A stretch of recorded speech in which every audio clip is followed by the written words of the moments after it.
Tenemos que deshacernos de ese viejo flojo. Esas fueron las palabras exactas que escuché desde el pasillo. Mi propia hija, Carmen, hablándole a su hermano por teléfono como si yo fuera un mueble viejo que estorba en la sala. 74 años tengo, y en todos esos años jamás pensé que llegaría el día en que mi propia sangre me llamaría viejo flojo. Me quedé ahí parado, con mis pantuflas gastadas y mi bastón en la mano, sintiendo cómo algo se rompía en mi pecho. No era la primera vez que escuchaba comentarios así, pero nunca tan directo, tan cruel, tan definitivo. No dije nada, no grité, no hice drama. Simplemente regresé a mi cuarto en silencio, cerré la puerta con cuidado y me senté en la cama que compartí con mi Esperanza durante 42 años. Ahí, mirando la fotografía de mi esposa en la mesita de noche, tomé una decisión que cambiaría todo. Al día siguiente, cuando Carmen se fue a trabajar y mi nieto Sebastián se marchó a la universidad, salí de casa. No fui al parque como todos los días. No fui a comprar el periódico. Me dirigí directamente al centro de la ciudad, a la oficina del notario Hernández, el mismo que había redactado mi testamento hace 5 años. «Don Roberto», me dijo el notario al verme entrar, «¿qué lo trae por aquí? Quiero hacer algunos cambios importantes en mis documentos», le respondí con la voz firme. «Y necesito que nadie se entere por ahora». Mientras el notario preparaba los papeles, recordé quién era yo antes de convertirme en ese viejo flojo para mi propia familia. Mi nombre es Roberto Méndez. Nací en 1950 en un pueblo pequeño de Michoacán, donde el agua llegaba cada tercer día y la luz eléctrica era un lujo que solo algunos podían pagar. Mi padre murió cuando yo tenía 12 años, dejando a mi madre con 5 hijos y una deuda que parecía imposible de pagar. A los 13 años ya trabajaba en el campo, levantándome a las 4 de la madrugada para ordeñar vacas antes de ir a la escuela. A los 17 decidí que no quería quedarme toda la vida sembrando maíz ajeno, así que me vine a la ciudad con 30 pesos en el bolsillo y la promesa que le hice a mi madre: «Voy a construir algo grande, mamá, ya verás». No mentí. Empecé vendiendo dulces en los camiones. De ahí pasé a vender herramientas en el mercado. Aprendí el oficio de plomero trabajando gratis los fines de semana con don Aurelio, un maestro de la vieja escuela que me enseñó que el trabajo bien hecho no necesita explicaciones. A los 25 años ya tenía mi propio negocio de plomería. A los 30 había comprado mi primera casa. A los 35 conocí a Esperanza en una fiesta de 15 años y me enamoré perdidamente de esa mujer de ojos verdes que sabía reírse de mis chistes tontos. Nos casamos en 1987. Carmen nació en 1989 y Miguel en 1992. Les di todo lo que yo nunca tuve: casa propia, educación privada, vacaciones en la playa, ropa nueva cada temporada. Trabajé 12 horas diarias durante más de 30 años para que ellos nunca sintieran la incertidumbre de no saber si habría comida en la mesa. Cuando Carmen cumplió 15 años, le organicé una fiesta con mariachi y todo. Cuando Miguel quiso estudiar ingeniería en la universidad privada más cara de la ciudad, vendí mi camioneta para pagar sus colegiaturas.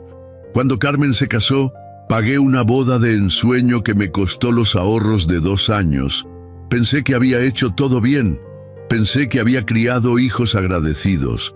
Me equivoqué. El cambio empezó cuando Esperanza se enfermó. Cáncer de mama, diagnosticado en etapa avanzada. Los últimos 2 años de su vida fueron una lucha constante entre hospitales, quimioterapias y la esperanza que se desvanecía poco a poco. Carmen y Miguel estaban muy ocupados para acompañarnos a las citas médicas, muy ocupados para quedarse con su madre mientras yo trabajaba para pagar los tratamientos. muy ocupados para sostenerle la mano mientras vomitaba después de cada sesión de quimio. Esperanza murió un martes por la mañana, con mi mano sosteniéndola y sin que ninguno de sus hijos estuviera presente. Carmen llegó al hospital cuando ya era demasiado tarde, con una excusa sobre el tráfico y el trabajo. Miguel ni siquiera llegó a tiempo al funeral. Tenía una junta muy importante que no podía cancelar. Después del entierro, mi salud empezó a declinar.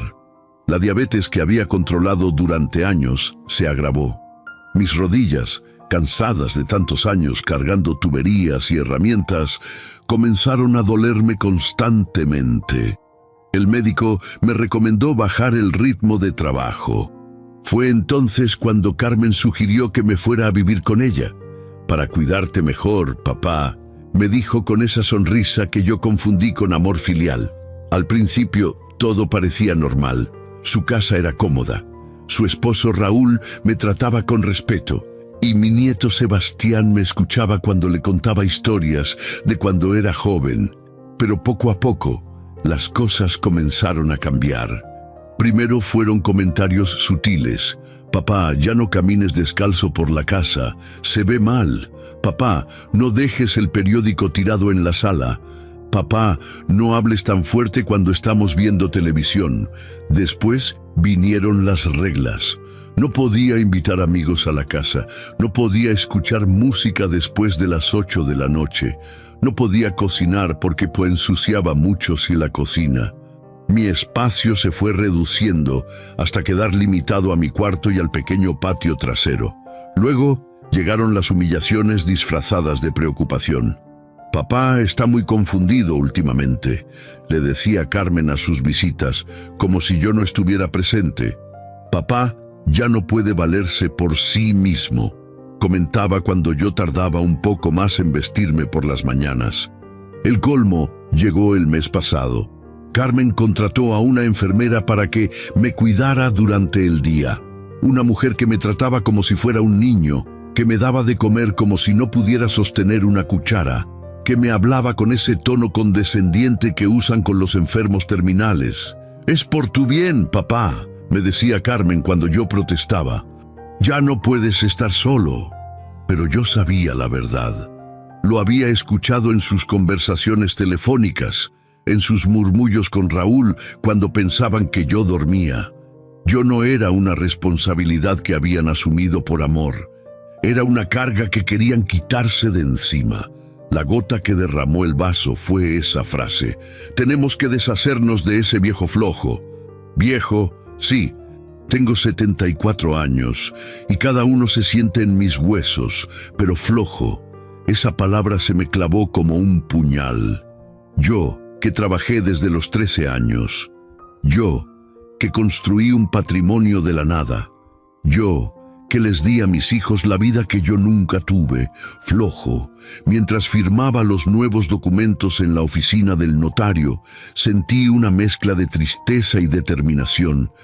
Ya no era el momento de lamentarse, era el momento de actuar. ¿Está seguro de estos cambios, don Roberto?, me preguntó el notario mientras revisaba los papeles. «Son decisiones muy drásticas». «Estoy completamente seguro», le respondí. «He tenido 74 años para aprender que uno solo pierde lo que no defiende». Salí de la notaría con una copia de todos los documentos en mi bolsillo. Al llegar a casa, Carmen estaba en la cocina preparando la cena, hablando por teléfono con una de sus amigas sobre sus planes para el fin de semana. «Hola, papá», me dijo sin levantar la vista. «Tu comida está en el refrigerador. Caliéntala en el microondas». No le respondí. Fui directamente a mi cuarto. Guardé los documentos en el lugar más seguro que pude encontrar y me senté a esperar. En 3 días más, Carmen y todos los demás se darían cuenta de que habían subestimado a este viejo flojo. Pero esa noche, mientras cenaba solo en mi cuarto, escuché otra conversación que terminó de convencerme de que estaba tomando la decisión correcta. «No, Miguel, no podemos seguir así», decía Carmen por teléfono. «Papá se está volviendo una carga muy pesada. Raúl ya está harto y Sebastián dice que sus amigos se burlan porque tiene un abuelo que parece indigente. Una pausa. Sí, ya sé que es nuestro papá, pero piénsalo bien. ¿Para qué seguir gastando dinero en él? Ya está viejo, ya no produce nada, ya no aporta nada. Lo único que hace es gastar luz, agua, comida. Otra pausa. Exacto. Por eso te digo que tenemos que buscar un asilo, uno barato, pero donde esté bien atendido. Y si no quiere ir por las buenas, pues tendremos que conseguir que un médico declare que ya no está en condiciones de tomar decisiones. Mi sangre se heló. No solo querían deshacerse de mí, querían hacerlo de la manera más cruel posible. Esa noche no pude dormir. Me quedé despierto, viendo las fotografías de Esperanza y recordando todas las promesas que nos habíamos hecho. Una de esas promesas era que siempre defenderíamos nuestra dignidad, sin importar las circunstancias. Al día siguiente, muy temprano, salí de casa otra vez. Esta vez no fui al notario, fui al banco. «Buenos días, don Roberto», me saludó la gerente. «¿En qué podemos ayudarle?» «Quiero hacer algunos movimientos importantes en mis cuentas», le dije, «y necesito la máxima discreción». Cuando terminé todos los trámites bancarios, me sentí como un general que acaba de planear la estrategia perfecta para una batalla decisiva. Carmen y Miguel pensaban que era solo un viejo flojo sin recursos ni poder de decisión. Se iban a llevar la sorpresa de su vida. Esa tarde, cuando regresé a casa, encontré a Carmen hablando con una mujer de traje gris en la sala. Al verme llegar, Carmen me sonrió con esa sonrisa falsa que había perfeccionado en los últimos meses. «Papá, te presento a la licenciada Morales», me dijo. «Es trabajadora social. Vino a platicar contigo sobre algunas opciones de cuidado especializado para adultos mayores». La mujer me extendió la mano con una sonrisa profesional. «Mucho gusto, señor Méndez. Su hija me ha contado que últimamente se siente un poco abrumado con las responsabilidades del día a día». Ahí estaba, el plan que habían estado cocinando. Querían declararme incapaz para poder internarme sin mi consentimiento, pero yo ya tenía mi propio plan en marcha. «Mucho gusto, licenciada», le respondí con la voz más tranquila que pude. «Me da mucho gusto conocerla, pero creo que mi hija la ha hecho venir por error. Yo me siento perfectamente bien y completamente capaz de tomar mis propias decisiones». Carmen me lanzó una mirada de advertencia, pero la licenciada siguió con su interrogatorio, disfrazado de conversación amigable. «Por supuesto, señor Méndez. Solo queremos asegurarnos de que tenga todo el apoyo que necesita. ¿Me podría decir qué día es hoy?»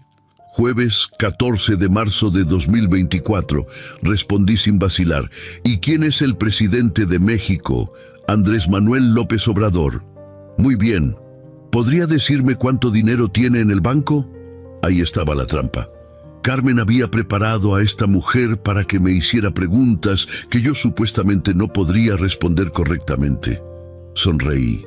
«Licenciada, tengo exactamente 2.847.350 pesos en mi cuenta principal del Banco Santander, 456.000 pesos en mi cuenta de ahorros del mismo banco y 1.200.000 pesos en un certificado de depósito en Bancomer que vence el próximo mes». La cara de Carmen se puso blanca como papel. La licenciada levantó las cejas, sorprendida. «Además», continué, «soy dueño de esta casa donde vivimos, que está valuada en aproximadamente 3.500.000 pesos según el último avalúo catastral, y soy dueño de 2 locales comerciales en el centro de la ciudad que rento por 35.000 pesos mensuales cada uno». Carmen se levantó del sofá como si tuviera resortes. «Papá, no es necesario que...» «Al contrario, mi hija», la interrumpí sin alzar la voz. «Es muy necesario». La licenciada preguntó, y yo le estoy respondiendo con honestidad. Me dirigí directamente a la trabajadora social. «Licenciada Morales, ¿Podría decirme exactamente quién solicitó esta evaluación y bajo qué motivos? La mujer miró incómoda a Carmen antes de responder. Su hija expresó preocupación por su capacidad para manejar sus finanzas y tomar decisiones importantes. Entiendo, dije asintiendo. Y ella le mencionó que yo manejo personalmente todos mis negocios, que pago todas mis cuentas puntualmente y que jamás he dado una sola muestra de deterioro mental. Bueno, porque si eso no se lo mencionó, continué. Entonces me parece que esta evaluación se solicitó bajo premisas falsas. Carmen estaba furiosa, pero no podía decir nada sin evidenciar sus verdaderas intenciones. La licenciada Morales guardó sus papeles en el portafolio. Señor Méndez, está muy claro que usted se encuentra en plenas facultades mentales. No veo ninguna razón para proceder con una evaluación de incapacidad. Después de que la mujer se marchó, Carmen me enfrentó en la sala. ¿Por qué hiciste eso, papá? Solo estamos preocupados por ti. Carmen, le dije mirándola directamente a los ojos, ayer escuché tu conversación telefónica con Miguel. Sé exactamente de qué tipo de preocupación estás hablando. Se quedó callada, con la boca abierta. Y también escuché cuando me llamaste viejo flojo y dijiste que tenían que deshacerse de mí. Las lágrimas comenzaron a rodar por sus mejillas, pero yo ya había visto suficientes lágrimas falsas en los últimos meses. No es lo que piensas, papá. Yo solo es exactamente lo que pienso, Carmen, de lo que... Y ahora que ya sabemos dónde estamos parados, las cosas van a cambiar. Esa noche, mientras Carmen y Raúl discutían en su cuarto con voces bajas, pero claramente alteradas, yo terminé de revisar todos los documentos que había preparado durante los últimos días.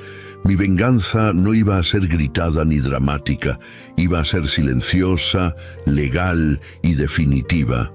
Porque después de 74 años de vida, había aprendido que la mejor manera de enseñarle respeto a alguien es demostrarle que todavía tienes el poder de cambiar su realidad completamente. Y eso era exactamente lo que iba a hacer. La mañana del viernes amaneció diferente en la casa. Había un silencio tenso en el aire, como esas calmas que preceden a las tormentas más violentas. Carmen evitaba mirarme directamente, y cuando lo hacía, sus ojos mostraban una mezcla de miedo y resentimiento que no se molestaba en ocultar. Raúl, su esposo, había cambiado completamente su actitud hacia mí. Antes me saludaba con un «Buenos días, don Roberto», cordial. Ahora apenas movía la cabeza cuando me veía, como si fuera un enemigo en su propia casa.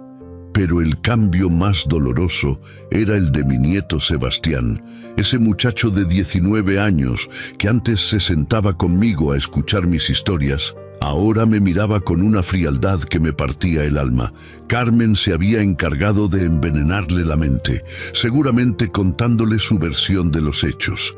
Durante el desayuno, nadie me dirigió la palabra. Carmen le sirvió café a Raúl, le preparó sándwich a Sebastián, pero a mí me ignoró completamente. Era como si hubiera decidido que yo ya no existía en esa casa. No me importó, tenía cosas más importantes que hacer. Después de que todos se fueron, salí nuevamente. Esta vez, mi destino era la oficina de la licenciada Patricia Vega, una abogada especializada en derecho familiar que había conocido años atrás cuando hice algunos trabajos de plomería en su oficina. Don Roberto, me dijo al verme entrar, «Qué gusto verlo. ¿Cómo está?» «Licenciada, necesito de su ayuda profesional», le dije sin rodeos. «Tengo un problema familiar muy serio». Le conté toda la situación, cada detalle, cada conversación que había escuchado, cada humillación que había sufrido. La licenciada Vega me escuchó sin interrumpir, tomando notas en su libreta. «Don Roberto», me dijo cuando terminé, «lo que me está contando constituye abuso hacia un adulto mayor. Es un delito federal. No quiero meter a mis hijos a la cárcel, licenciada. Solo quiero protegerme y recuperar mi dignidad. Entiendo. ¿Qué es lo que quiere hacer? Le expliqué mi plan. Ella sonrió con esa sonrisa que ponen los abogados cuando saben que van a ganar un caso difícil. Es perfectamente legal lo que quiere hacer, don Roberto. De hecho, es brillante. Pero necesitamos actuar rápido y con mucha precisión. Pasamos toda la mañana preparando documentos, contratos, notificaciones, órdenes de desalojo, cambios de beneficiarios en seguros de vida. Cada papel estaba redactado con la precisión de un cirujano y la fuerza de un martillo judicial. Una pregunta, don Roberto, me dijo la licenciada mientras revisábamos los últimos documentos. ¿Está completamente seguro de que quiere llegar hasta estas consecuencias? Una vez que pongamos esto en marcha, no habrá vuelta atrás. Licenciada, le respondí, cuando uno vive 74 años, aprende que hay cosas por las que vale la pena luchar hasta el final. La dignidad es una de esas cosas. Regresé a casa a la hora de la comida. Carmen había preparado sopa de lentejas, mi favorita, pero no me sirvió ningún plato. Tuve que servirme yo mismo mientras ella fingía estar muy ocupada organizando unas facturas en la mesa de la cocina. Carmen, le dije con voz tranquila, necesitamos hablar. No tengo nada que hablar contigo, me respondió sin levantar la vista. Pues yo sí tengo mucho que hablar contigo. Saqué de mi bolsillo una de las copias de los documentos que había firmado esa mañana y la puse sobre la mesa, justo encima de sus facturas. Carmen levantó la vista y leyó el encabezado del documento. Su cara cambió de color inmediatamente. ¿Qué es esto, papá? Es una notificación legal de desalojo, le dije calmadamente mientras seguía comiendo mi sopa. Tienes 30 días para desocupar mi casa. Carmen se levantó de la silla como si le hubieran dado un electroshock. ¿Estás loco? Esta es mi casa. Aquí vivo con mi familia. No, Carmen, esta es mi casa. Está escriturada a mi nombre. Yo pago los impuestos, yo pago los servicios. Tú vives aquí porque yo te lo permití, pero ya no te lo permito más. No puedes hacer esto. Soy tu hija. Eres mi hija, sí, pero también eres la persona que me llamó viejo flojo y que quería deshacerse de mí como si fuera basura. Carmen comenzó a llorar, pero esta vez las lágrimas no me conmovieron. Ya había visto demasiadas lágrimas de cocodrilo en los últimos meses. Papá, por favor, fue solo un momento de frustración. No lo decía en serio. Tampoco decías en serio cuando hablaste con Miguel sobre internarme en un asilo barato. Tampoco decías en serio cuando contrataste a esa trabajadora social para declararme incapaz. Carmen se quedó callada. No podía negar lo que había escuchado con mis propios oídos. Tienes 30 días, Carmen. Después de eso, si no te has ido voluntariamente, vendrán los oficiales judiciales a sacarte. Esa tarde, Carmen llamó a Miguel. Los escuché hablar durante horas, haciendo planes, buscando opciones, tratando de encontrar alguna manera de revertir mi decisión. Cuando Raúl llegó del trabajo, Carmen le contó todo entre sollozos. La reacción de Raúl fue exactamente la que yo esperaba. «Ese viejo desgraciado se volvió loco», gritó. «No puede echarnos de la casa así como así». «Sí puede», le respondí desde la entrada de la sala, donde había estado escuchando toda la conversación. Y ya lo hice. Raúl se acercó a mí con actitud amenazante. «Usted no va a hacer nada, don Roberto. Esta casa también es mía por derecho». «¿Por qué derecho?», le pregunté con toda la calma del mundo. «Por derecho de matrimonio. Soy el esposo de Carmen». Saqué otro documento de mi bolsillo. «Este es el acta de matrimonio de Carmen contigo, Raúl. Fíjate bien en la fecha». Raúl tomó el papel y lo leyó con el ceño fruncido. Y se casaron en octubre de 2015, continué. Esta casa la compré en abril de 1987, 28 años antes de que tú aparecieras en la vida de mi hija. Por ley, los bienes adquiridos antes del matrimonio no forman parte de la sociedad conyugal. Esta casa es exclusivamente mía. Raúl arrugó el papel en sus manos. Pues entonces la demandamos. Le quitamos la casa por la vía legal.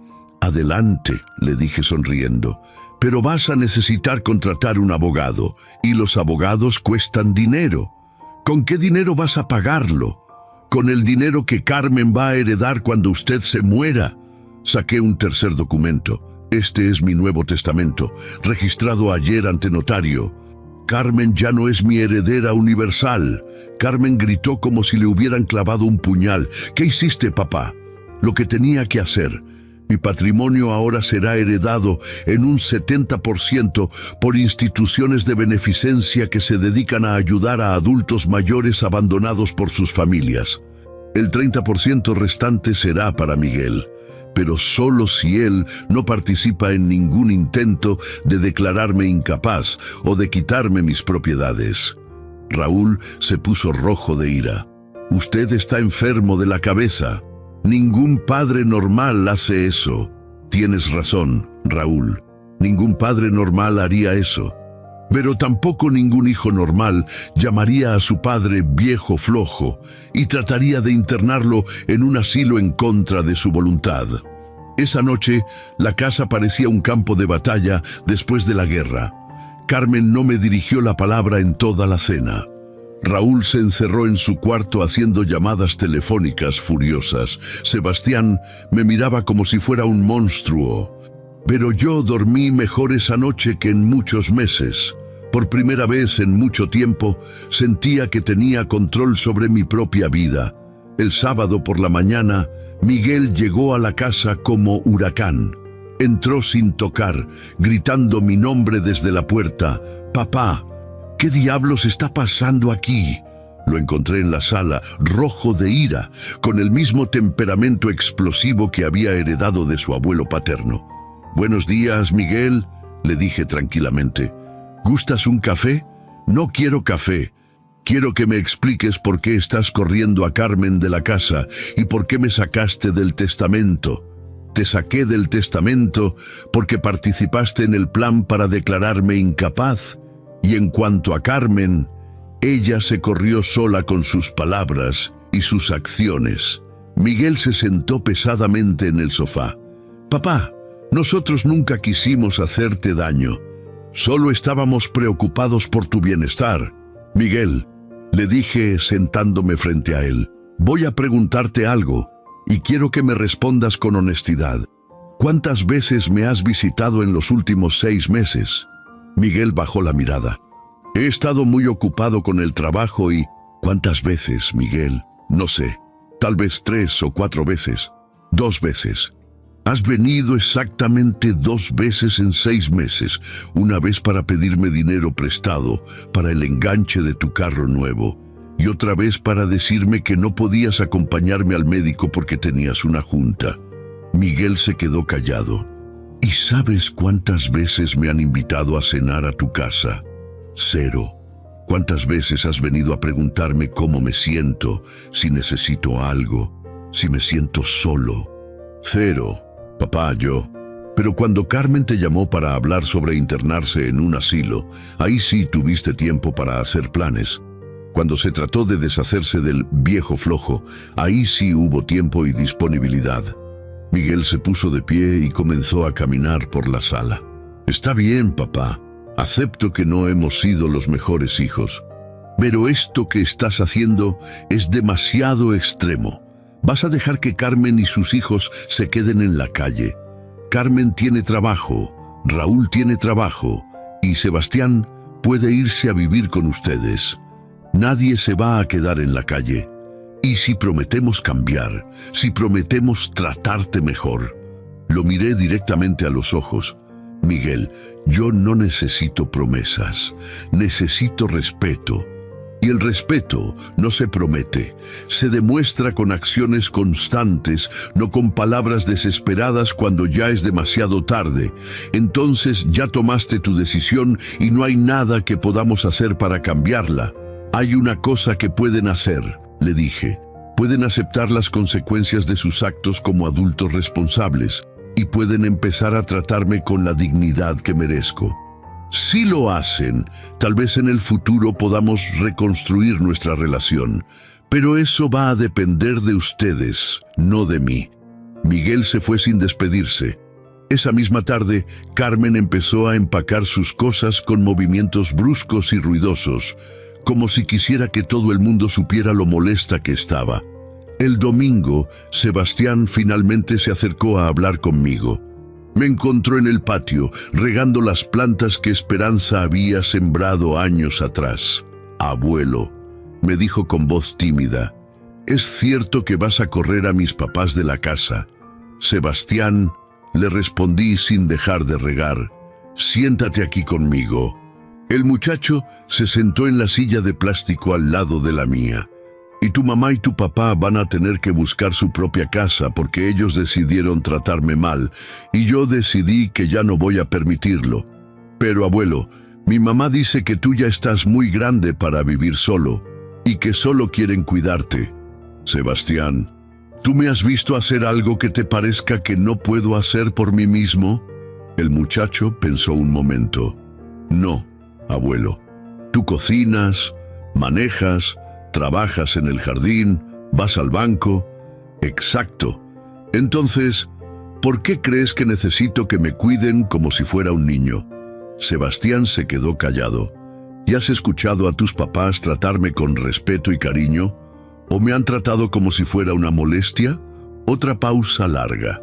«A veces, mamá habla feo de ti cuando no estás», admitió finalmente. «¿Y cómo te sientes cuando escuchas eso?» «Mal, porque tú siempre has sido bueno conmigo. Sebastián, yo no estoy corriendo a tu familia porque no los quiera. Los estoy corriendo porque necesito que aprendan que yo todavía soy una persona que merece respeto. Tu mamá me llamó viejo flojo y quería meterme a un asilo para deshacerse de mí. ¿Te parece que eso está bien? No, abuelo. Tú vas a poder venir a visitarme cuando quieras. Esta siempre va a ser tu casa también, pero tus papás van a tener que ganarse de nuevo el derecho de estar aquí». El lunes por la mañana, Carmen se fue a trabajar más temprano de lo normal. A las 10 tocaron la puerta. Era un hombre con uniforme de mensajería. «Roberto Méndez, soy yo. Traigo una citación judicial para usted». Abrí el sobre con curiosidad. Era una demanda de Miguel y Carmen solicitando que se me declarara en estado de incapacidad mental por senilidad. Pedían que se nombrara a Carmen como mi tutora legal con facultades para administrar mis bienes. Sonreí. Ya me lo esperaba. Esa misma tarde fui a ver a la licenciada Vega. Ya empezaron a contraatacar. Le dije mostrándole la demanda. «Perfecto», me respondió. «Ahora podemos proceder con la segunda fase de nuestro plan. ¿Está usted segura de que esto va a funcionar? Don Roberto, ellos acaban de cometer el error más grande de sus vidas. Demandar de incapacidad mental a una persona que claramente no la tiene, especialmente cuando esa demanda está motivada por intereses económicos, es una falta grave que puede traerles consecuencias penales. ¿Qué necesitamos hacer? Mañana temprano vamos a ir al juzgado. Usted va a solicitar una evaluación psiquiátrica completa por parte del Instituto de Medicina Legal. También vamos a presentar una contrademanda por tentativa de fraude y abuso hacia adulto mayor. ¿Y después? Después, don Roberto, sus hijos van a descubrir que meterse con usted fue la peor decisión de sus vidas».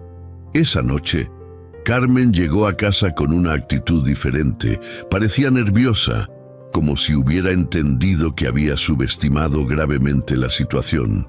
«Papá», me dijo durante la cena, «recibí una llamada del abogado de Miguel. Dice que quiere platicar contigo para llegar a un arreglo. ¿Qué tipo de arreglo? Si retiras los desalojos y nos vuelves a poner en el testamento, nosotros retiramos la demanda de incapacidad. La miré largo rato antes de responder. Carmen, dile al abogado de Miguel que no hay arreglo posible. Que procedan con su demanda si quieren. Yo voy a proceder con la mía. ¿Tu demanda? Mañana vas a recibir una contrademanda por tentativa de fraude, conspiración para cometer despojo y abuso hacia adulto mayor. Son delitos graves, Carmen. Pueden llevarte a la cárcel. Carmen se puso pálida. Papá, estás llevando esto demasiado lejos. Somos familia. Una familia que trata a su patriarca con respeto y dignidad. Lo que ustedes hicieron conmigo no tiene nada que ver con ser familia. Me levanté de la mesa y me dirigí hacia mi cuarto. Tienes 24 días para salir de mi casa, Carmen. Te sugiero que los uses sabiamente. Al llegar a mi cuarto, cerré la puerta con llave y me senté en la cama. En mis manos tenía una fotografía de Esperanza que habíamos tomado en nuestro 20º aniversario de bodas. Esperanza, le susurré a la fotografía, espero que estés orgullosa de mí. Estoy defendiendo nuestra dignidad como tú me enseñaste. Afuera podía escuchar a Carmen llorando y a Raúl gritando por teléfono con alguien, pero por primera vez en muchos meses yo me sentía en paz. La guerra apenas había comenzado, pero yo ya sabía que la iba a ganar, porque cuando uno tiene 74 años y ha luchado toda la vida, aprende que no hay enemigo más peligroso que un viejo que ya no tiene nada que perder y que ha decidido defender su honor hasta las últimas consecuencias. El martes por la mañana me levanté más temprano que de costumbre. Tenía una cita en el Instituto de Medicina Legal a las 8 de la mañana para la evaluación psiquiátrica que habíamos solicitado. Era el día en que demostrarían, oficial y científicamente, que yo estaba en plenas facultades mentales. Carmen ya se había ido cuando bajé a desayunar. Había dejado la cocina hecha un desastre, platos sucios en el fregadero, migajas por toda la mesa. Era su manera silenciosa de protestar, como una adolescente rebelde. Pero a mí ya no me afectaban esas pequeñas venganzas. Limpié la cocina, preparé mi café y me senté a leer el periódico mientras desayunaba. En la sección judicial había una nota sobre un caso similar al mío. Un anciano de 80 años que había ganado una demanda contra sus hijos por abuso económico. La noticia me dio fuerzas para enfrentar el día. En el Instituto de Medicina Legal me recibió la doctora Martínez, una psiquiatra de unos 50 años con una sonrisa amable pero profesional. Señor Méndez, entiendo que hay una disputa familiar sobre su capacidad mental, me dijo mientras revisaba mi expediente. Doctora, hay una disputa sobre mis bienes. La capacidad mental es solo la excusa que están usando mis hijos para tratar de quitármelos. La doctora sonrió. Me gusta su honestidad. Vamos a proceder con la evaluación. Durante las siguientes 3 horas me sometieron a pruebas de memoria, razonamiento lógico, cálculo mental, orientación espacial y temporal.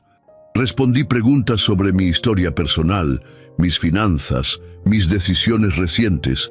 Me pidieron que resolviera problemas matemáticos, que recordara listas de palabras, que dibujara figuras geométricas. Señor Méndez, me dijo la doctora al final, sus resultados están muy por encima del promedio para su edad. No solo no presenta ningún signo de deterioro cognitivo, sino que demuestra una agudeza mental notable. ¿Eso quedará en el reporte oficial? Por supuesto. Mi dictamen será que usted se encuentra en plenas facultades mentales y completamente capaz de tomar decisiones sobre su vida y su patrimonio. Al salir del instituto, me sentía como un general que acaba de ganar la batalla más importante de la guerra. Pero sabía que mis hijos no se iban a dar por vencidos tan fácilmente. Tenía razón. Esa misma tarde, Cuando llegué a casa, encontré a Carmen empacando cajas en la sala con movimientos furiosos y exagerados. Estaba acompañada de su hermana Leticia, que había venido desde Guadalajara. «Hola, papá», me saludó Leticia con frialdad. Carmen me contó lo que está pasando. Leticia siempre había sido la hermana protectora, la que defendía a Carmen en cualquier circunstancia. No me sorprendió que hubiera venido a apoyarla. «Hola, Leticia, ¿cómo están tus hijos?» «Muy bien, gracias. Papá, vengo a preguntarte si de verdad vas a dejar que Carmen se quede sin casa». «Carmen no se va a quedar sin casa. Se va a buscar su propia casa, como hacen todos los adultos responsables. Pero papá, ella cuidó de ti todos estos meses». «¿Cuidó de mí?» Le contó que me llamó viejo flojo. Le contó que quería internarme en un asilo. Le contó que contrató una trabajadora social para declararme incapaz. Leticia miró a Carmen con sorpresa. «Carmen, ¿eso es cierto?» Carmen siguió empacando sin responder. «Pregúntale también si te contó que jamás me invitó a cenar con ellos, que me tenía prohibido invitar amigos a la casa, que me trataban como si fuera un estorbo». «Carmen», insistió Leticia, «¿es verdad todo eso?» «Tía», intervino Sebastián, que había estado escuchando desde la escalera, «es verdad. Mamá siempre hablaba mal del abuelo cuando él no estaba». Carmen se volvió hacia su hijo con ojos furiosos. «Sebastián, no tienes por qué meterte en conversaciones de adultos». «Pero es la verdad, mamá. Siempre decías que el abuelo era una carga, que gastaba mucho dinero, que ya estaba muy viejo». Leticia se quedó callada, procesando la información. Conocía a su hermana lo suficiente para saber cuándo estaba mintiendo. «Carmen», le dijo finalmente, «si eso es cierto, entonces papá tiene derecho a defenderse. Tú también te vas a poner en su contra».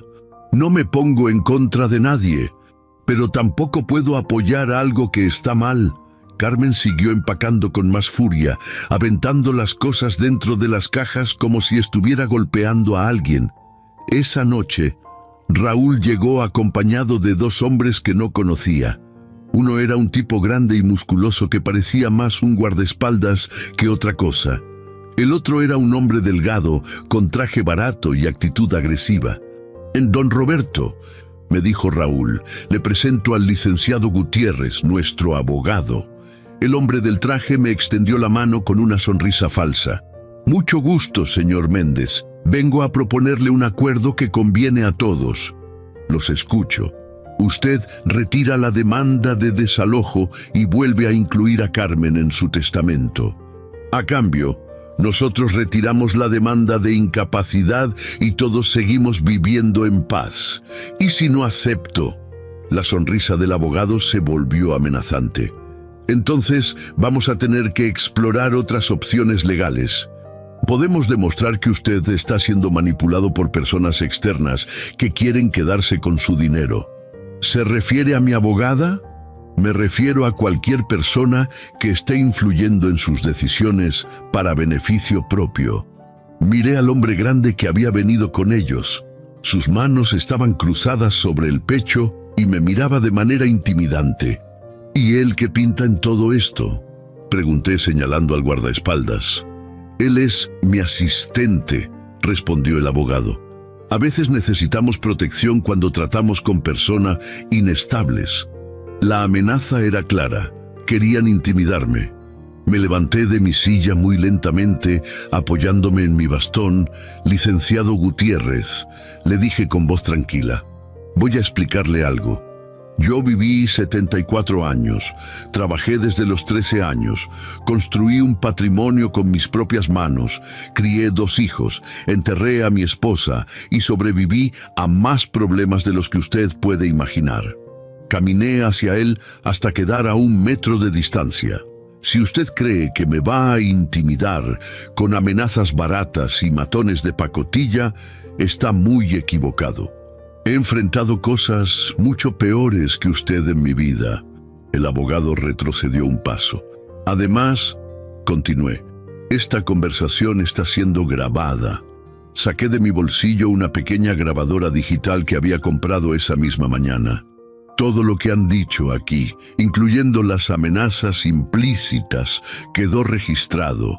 Mi abogada va a estar muy interesada en escuchar esto. Raúl se puso pálido. Don Roberto, nosotros no vinimos a amenazarlo. ¿Ah, no? Entonces, dígame para qué trajeron a este señor, dije señalando al guardaespaldas. El licenciado Gutiérrez se acomodó el traje y trató de recuperar la compostura. Señor Méndez, creo que hubo un malentendido. No hubo ningún malentendido. Ustedes vinieron a mi casa a intimidarme para que cambie mis decisiones legales. Eso se llama coacción y es un delito. Me dirigí hacia la puerta de entrada y la abrí de par en par. Ahora les voy a pedir amablemente que se retiren de mi propiedad y no vuelvan. Los tres hombres salieron sin decir palabra.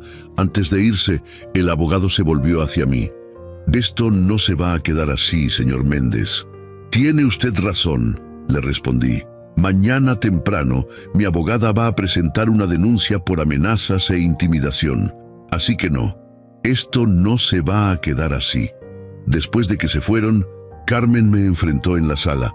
¿Cómo pudiste humillar así a Raúl frente a extraños? Carmen, tu esposo trajo matones a mi casa para intimidarme. Si alguien fue humillado aquí, fui yo. Raúl solo está tratando de proteger a su familia. ¿De quién? ¿De mí? ¿Soy yo el enemigo ahora? Carmen no respondió. Se fue a su cuarto dando un portazo que resonó por toda la casa. Al día siguiente, muy temprano, me presenté en la oficina de la licenciada Vega con la grabación de la conversación de la noche anterior. Don Roberto, me dijo después de escuchar el audio, esto es oro puro. Acabaron de incriminar gravemente. ¿Qué podemos hacer con esto? Vamos a presentar una denuncia penal por amenazas, intimidación y coacción. También vamos a solicitar una orden de restricción para que no puedan acercarse a usted. Y la demanda de incapacidad. Con el dictamen del Instituto de Medicina Legal, esa demanda se va a caer automáticamente. Pero además, ahora podemos contrademandar por calumnias y difamación. Pasamos toda la mañana preparando los nuevos documentos. Cuando salimos del juzgado, yo llevaba en mis manos una orden de restricción contra Raúl y su abogado, y una citación para que comparecieran ante el Ministerio Público por las amenazas. Al llegar a casa, encontré a Carmen cargando cajas en una camioneta de mudanzas. Sebastián estaba ayudándola, pero se veía triste. ¿Ya te vas?, le pregunté. Nos vamos a casa de Miguel mientras conseguimos algo propio, me respondió sin mirarme.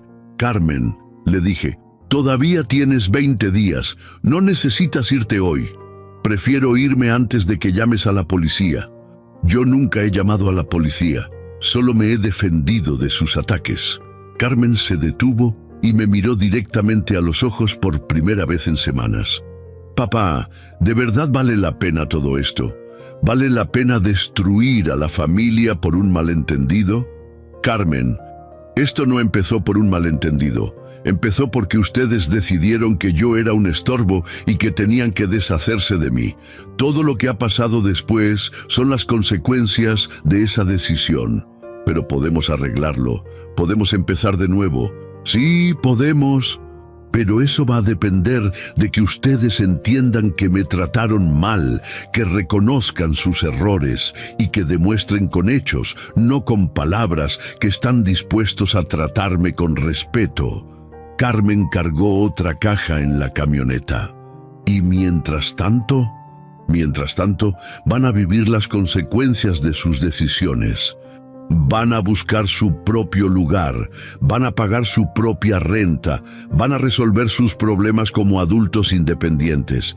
Y si no podemos, y si no tenemos dinero suficiente, Carmen, tú ganas 25,000 pesos al mes, Raúl gana 30,000. Con 55,000 pesos mensuales pueden rentar un departamento decente y vivir cómodamente. El problema no es que no tengan dinero. El problema es que se acostumbraron a vivir gratis en mi casa y gastar su dinero en otras cosas. Carmen siguió empacando en silencio. Cuando terminaron de cargar, Sebastián se acercó a despedirse. «Abuelo», me dijo con lágrimas en los ojos, «¿puedo venir a visitarte?» «Claro que sí, mijo. Esta siempre va a ser tu casa. ¿Y vas a estar bien solo?» «Voy a estar perfectamente bien. He vivido solo antes y puedo hacerlo otra vez». Sebastián me abrazó fuerte. «Te quiero, abuelo». «Yo también te quiero, Sebastián. Mucho». Carmen se subió a la camioneta sin despedirse. Raúl arrancó el motor y se fueron sin mirar atrás. Me quedé parado en la entrada de mi casa viendo cómo se alejaban. Por primera vez en meses, la casa estaba en silencio completo, pero no era un silencio incómodo o tenso, era un silencio de paz. Esa tarde llamé a doña Esperanza, mi vecina de al lado. «Doña Esperanza, ¿podría venir a tomar un café? Tengo muchas cosas que contarle». «Claro, don Roberto. Ahora mismo voy». Doña Esperanza había sido amiga de mi esposa durante más de 20 años. Era una de las pocas personas que realmente conocía toda la situación familiar. «Don Roberto», me dijo después de que le conté todo lo que había pasado, «usted hizo lo correcto. Nadie merece ser tratado como lo trataron a usted. A veces me pregunto si fui demasiado duro. Mire, don Roberto, yo vi cómo lo trataban. Los escuchaba cuando gritaban en el patio. Los veía cuando lo dejaban comiendo solo mientras ellos se iban a cenar fuera. Usted no fue duro, usted se defendió. ¿Y usted qué opina del futuro? ¿Cree que algún día podamos arreglar las cosas? Eso va a depender de ellos, no de usted. Si ellos aprenden la lección y entienden que lo que hicieron estuvo mal, tal vez. Pero si siguen creyendo que usted es el villano de esta historia, entonces no. Esa noche, por primera vez en muchos meses, cené en el comedor principal de mi casa. Puse música de Juan Gabriel, que a Esperanza le encantaba. Preparé unos huevos rancheros como a mí me gustan, con mucha salsa y frijoles refritos. Mientras cenaba, reflexioné sobre todo lo que había pasado. Habían sido semanas difíciles, dolorosas, pero necesarias. Por primera vez en mucho tiempo me sentía dueño de mi propia vida. El teléfono sonó a las 9 de la noche. Era Miguel. «Papá, Carmen me contó que ya se fueron de la casa». «Así es. ¿Y tú cómo estás?» «Estoy bien, Miguel, mejor de lo que he estado en meses».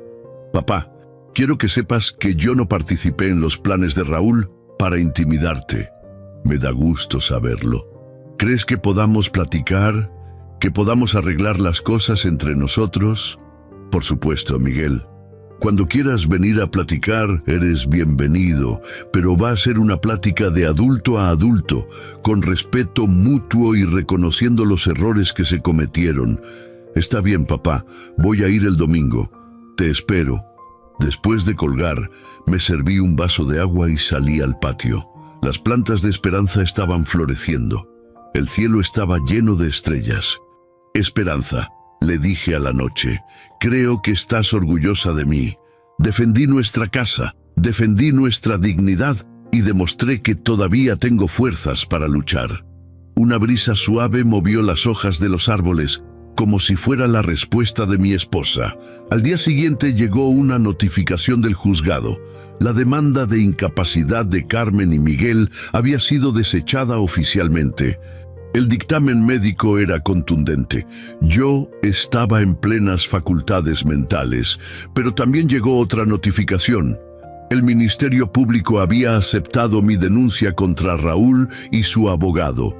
Tendrían que comparecer la siguiente semana para responder por las acusaciones de amenazas e intimidación. Me senté en mi silla favorita de la sala, la misma donde solía sentarme con Esperanza a ver las telenovelas de la tarde, y sonreí. La guerra estaba prácticamente ganada, pero sabía que la verdadera victoria no iba a estar en los tribunales.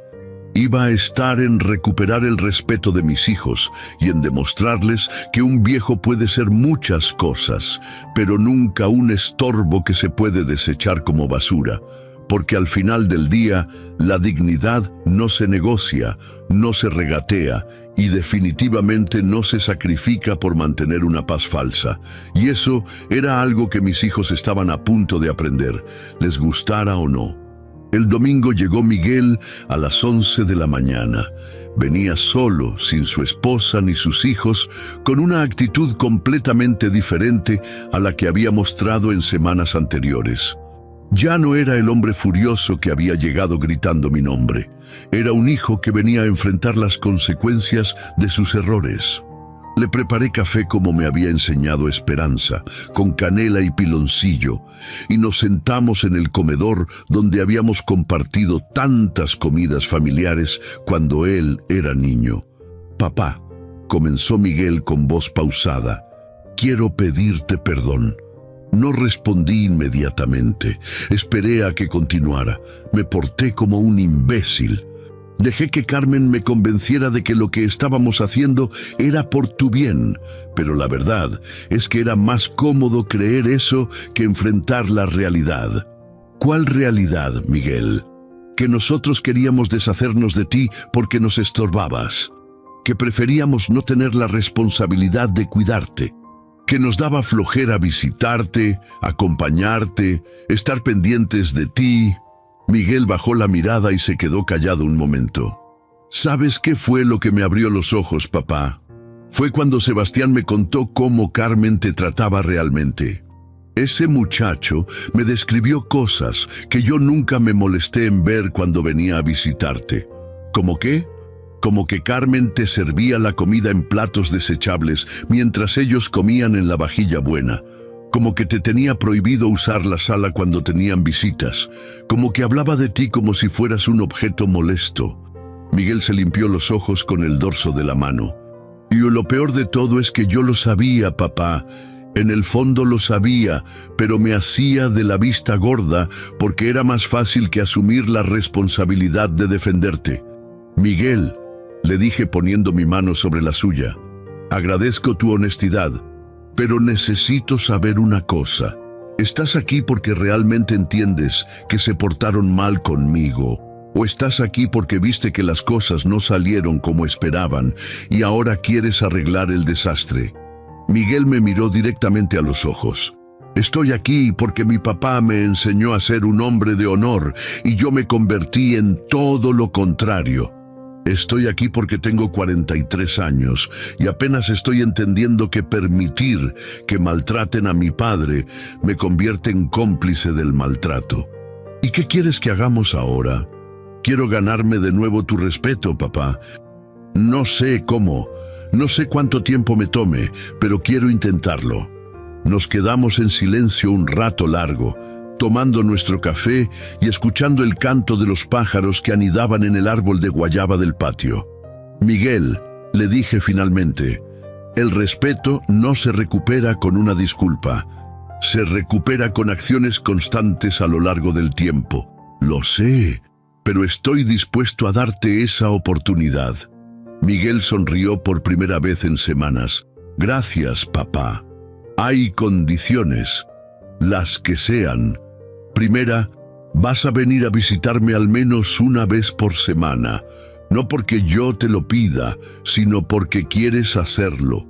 Segunda, vas a acompañarme a mis citas médicas cuando yo lo necesite. Tercera, me vas a tratar como a un adulto respetable, no como a un viejo achacoso. Acepto todas. Y cuarta, si alguna vez vuelves a participar en un plan para declararme incapaz, o para quitarme mis propiedades, nuestra relación se termina para siempre. Nunca más, papá. Te lo prometo. Miguel se quedó conmigo toda la tarde. Me ayudó a arreglar unas plantas del jardín, fuimos al supermercado juntos y en la noche cocinamos juntos los tacos de carnitas que tanto le gustaban cuando era niño. Papá, me dijo mientras cenábamos, ¿crees que Carmen también pueda cambiar? No lo sé, Miguel. Carmen tiene un problema más grave que el tuyo. ¿Cuál? Tú reconociste tus errores y pediste perdón. Carmen todavía cree que ella es la víctima de esta historia. ¿Y si nunca cambia? Entonces va a tener que vivir con las consecuencias de sus decisiones. Yo ya no voy a permitir que nadie me falte al respeto en mi propia casa. Esa semana fue diferente. Miguel cumplió su palabra y vino a verme el miércoles por la tarde. No venía con agenda, no necesitaba nada de mí. Simplemente venía a platicar, a preguntarme cómo estaba, a contarme de su trabajo y sus hijos. El viernes recibí una llamada inesperada. Era Sebastián. «Abuelo, ¿puedo ir a visitarte?» «Claro, mi hijo. ¿Cuándo quieres venir?» «Ahorita está bien. Es que necesito platicar contigo. Te espero».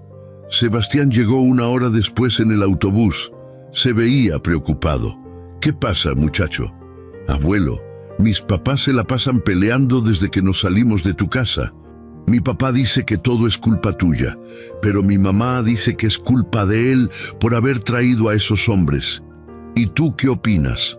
«Yo opino que ustedes los adultos se volvieron locos, pero también opino que mi mamá se portó muy mal contigo». Sebastián se sentó en el sofá y suspiró como un adulto cansado. «Abuelo, ¿puedo quedarme a vivir contigo?» La pregunta me tomó por sorpresa. «¿Por qué quieres eso, Sebastián?» «Porque en casa de mi tío Miguel no hay espacio para mí, duermo en el sofá de la sala, mis papás se la pasan discutiendo todo el día, y además yo siempre me sentí más cómodo aquí contigo». «¿Y qué dicen tus papás?» «No les he dicho nada, pero mi mamá anda muy rara, como deprimida. Mi papá está enojado todo el tiempo. Siento que no les importo mucho ahorita».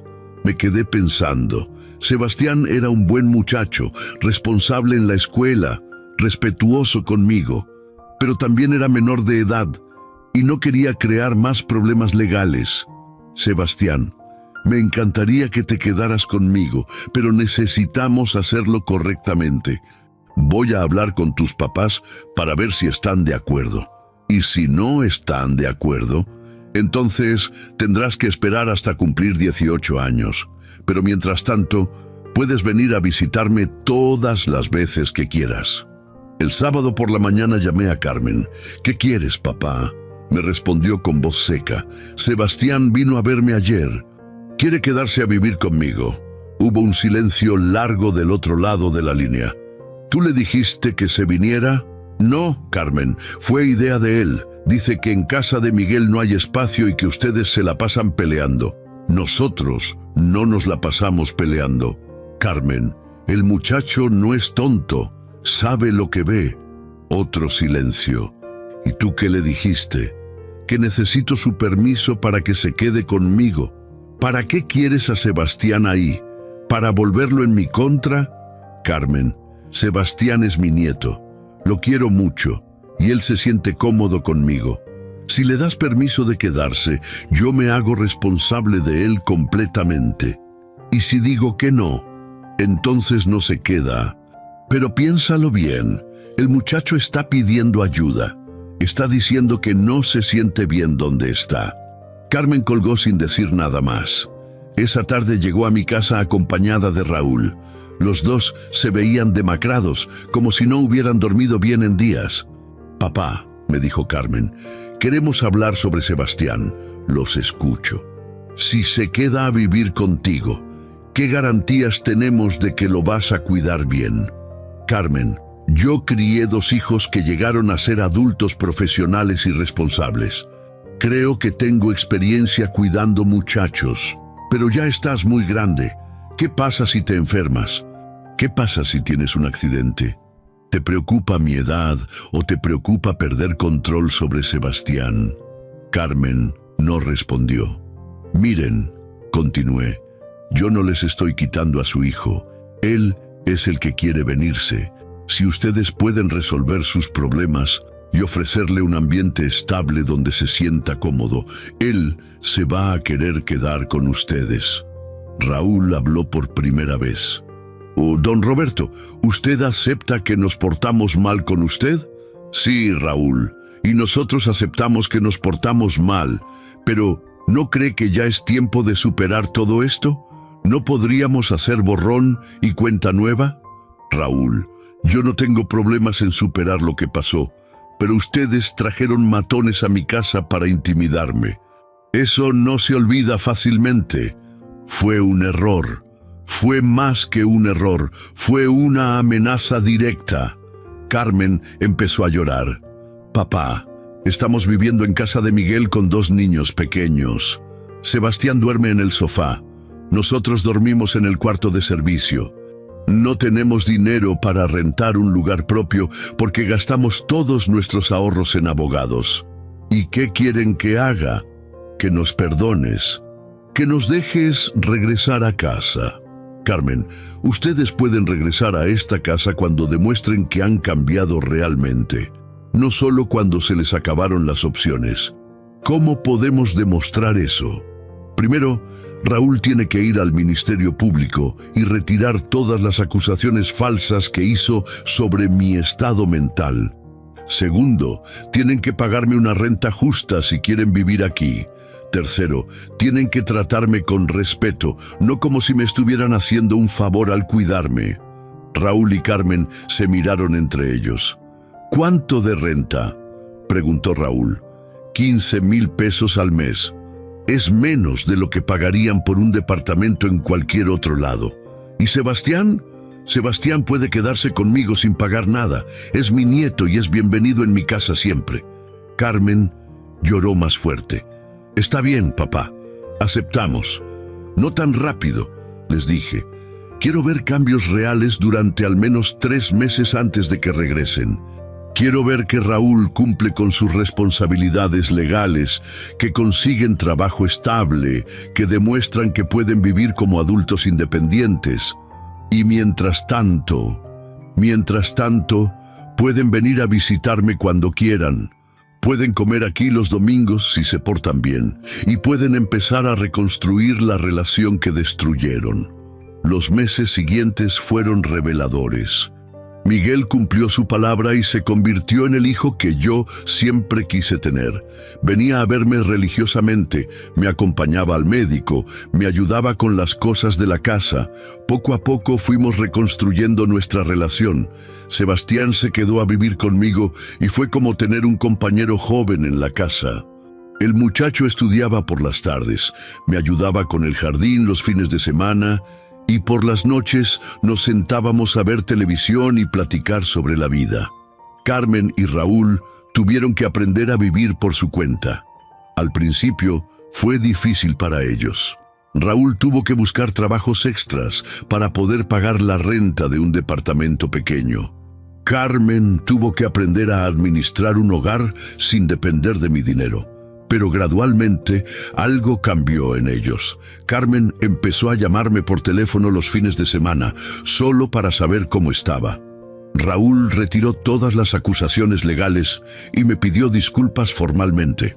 6 meses después de que se fueron de mi casa, Carmen llegó un domingo con un pastel que había hecho ella misma. «Papá», me dijo, «vengo a pedirte perdón. No solo por las palabras que dije, sino por cómo te traté durante todos esos meses. Te escucho. Me convertí en una persona horrible contigo. Te veía como una carga en lugar de verte como mi papá que me había dado todo en la vida. Me daba vergüenza que mis amigas supieran que vivías conmigo, como si fueras algo de lo que tenía que esconderme». Carmen lloraba, pero estas lágrimas eran diferentes. Eran lágrimas de arrepentimiento genuino. Perdí de vista que tú eras el hombre que trabajó doble turno para pagar mi universidad, que vendiste tu carro para pagar mi boda, que nunca me negaste nada cuando era niña.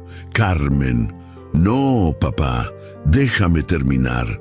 También perdí de vista que cuando mamá se enfermó, tú fuiste el que se quedó con ella en el hospital todas las noches, el que le sostuvo la mano cuando murió, el que pagó todos los gastos médicos sin quejarse.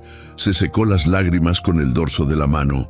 Yo te pagué todo eso tratándote como si fueras basura, llamándote viejo flojo y planeando deshacerme de ti. ¿Y por qué cambió tu manera de pensar?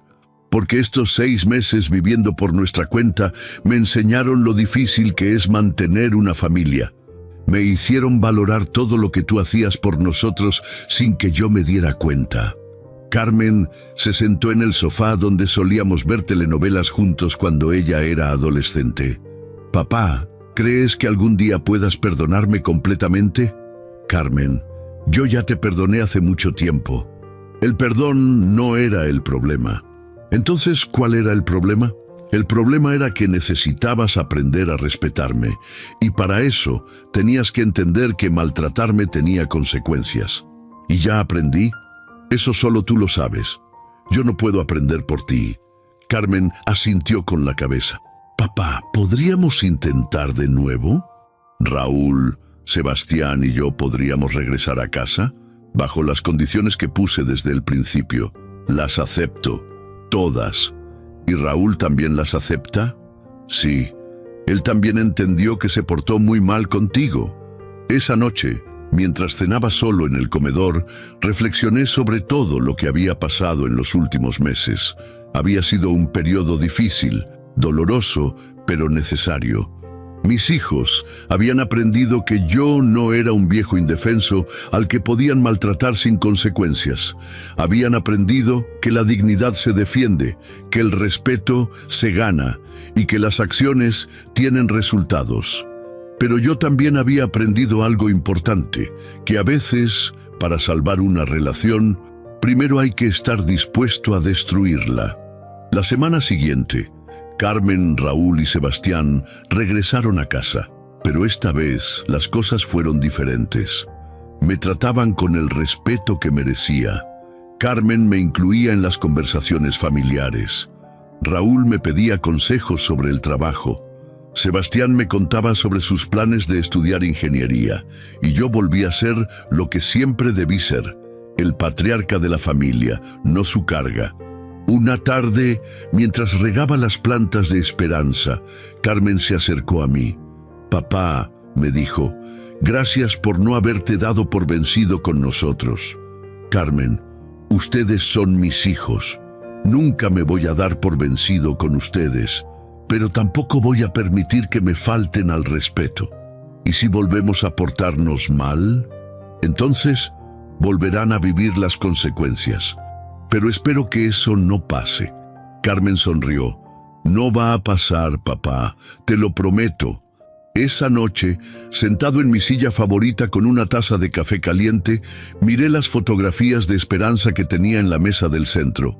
Lo logramos, mi amor. Le susurré a la fotografía. Defendimos nuestra dignidad y recuperamos a nuestra familia. Una brisa suave entró por la ventana, moviendo las cortinas que ella había cosido tantos años atrás. Y por primera vez en mucho tiempo, me sentí completamente en paz. Amigo que me está escuchando, si llegaste hasta aquí, quiero agradecerte por acompañarme en esta historia. Tal vez tú también eres un adulto mayor que ha pasado por situaciones similares, o tal vez eres un hijo que reconoce en mi relato algunas de sus propias actitudes. Sea cual sea tu caso, quiero que recuerdes algo muy importante. La dignidad no tiene edad de vencimiento. No importa si tienes 70, 80 o 90 años. Mereces ser tratado con respeto y cariño por tu propia familia. Y si eres joven, recuerda que tus padres y abuelos no son una carga. Son las personas que trabajaron toda su vida para darte las oportunidades que tú tienes hoy. El tiempo que pasas con ellos es un regalo que algún día vas a valorar más de lo que imaginas. Uno solo pierde lo que no defiende. Esa fue la lección más importante de toda esta experiencia. No permitas que nadie te falte al respeto, sin importar quién sea, pero tampoco olvides que el amor familiar puede superar cualquier crisis si hay voluntad genuina de cambiar y mejorar. Gracias por escucharme. Y recuerda, nunca es demasiado tarde para defender tu dignidad. Y nunca es demasiado tarde para pedir perdón y empezar de nuevo. Si esta historia te llegó al corazón, compártela con alguien que la necesite escuchar.